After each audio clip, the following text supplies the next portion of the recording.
మన జీవితంలో కొన్ని పరిస్థితులు ప్రయత్నం చేయడం వల్ల వస్తాయి, కొన్ని కోరుకోకపోయినా కూడా వస్తాయి. మన ముందుకు ఎలాంటి సిచ్యువేషన్ వచ్చినా సరే మనం చేయాల్సిన ధర్మం ఏంటి అనేదే కదా మనం ఆలోచించాల్సింది. అసలు మన ముందు ఉన్నటువంటి బాధ్యతను మనం ఏ దృష్టికోణంలో చూడాలి, దానివల్ల ఉపయోగం ఎలా ఉంటుంది, దీనికి సంబంధించింది ఈరోజు సాంఖ్య యోగంలో 32వ శ్లోకంలో తెలుసుకుందాం.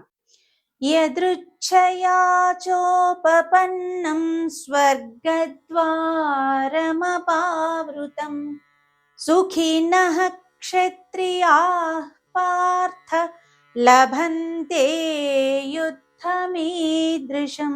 ఇక్కడ మూడవ పాదంలో సుఖినః క్షత్రియాః పార్థ అన్నారు. ఇక్కడ 2 విసర్గలు వచ్చాయి.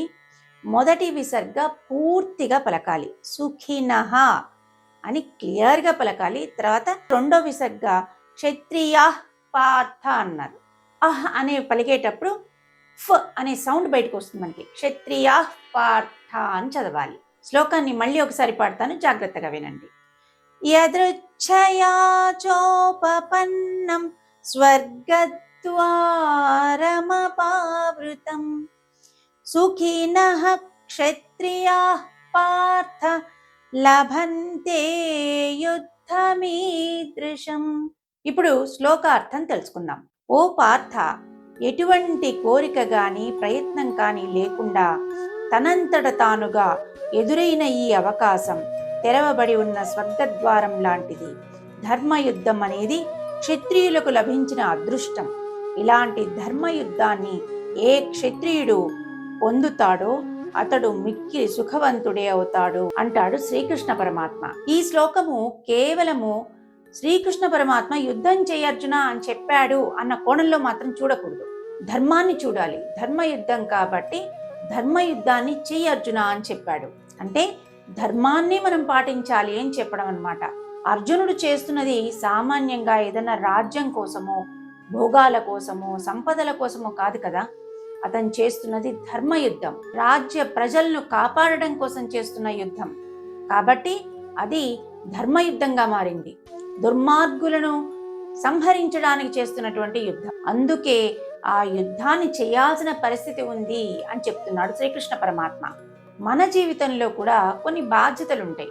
కొన్ని వ్యక్తిగతమైనటువంటి బాధ్యతలు ఉంటాయి, కొన్ని వృత్తిపరమైన బాధ్యతలు ఉంటాయి. బాధ్యత ఎలాంటి పరిస్థితుల్లో అయినా సరే తప్పించుకోకూడదు. బాధ్యతని చిత్తశుద్ధితో నిర్వర్తించాలి అంటాడు.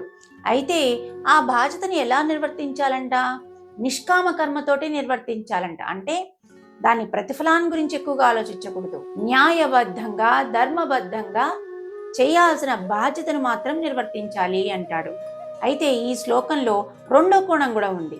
అదేంటంటే అర్జునుడికి బాహ్య శత్రువులతో పోరాడేటువంటి యుద్ధమే కాకుండా అంతఃశత్రువులతో పోరాడే యుద్ధం గురించి కూడా చెప్తున్నాడు. అది కూడా ధర్మయుద్ధమే. బాహ్య యుద్ధము శత్రువులతో పోరాడతాం, కనిపించే శత్రువులతో. అంతర్యుద్ధము కనిపించని శత్రువులతో పోరాడతాం.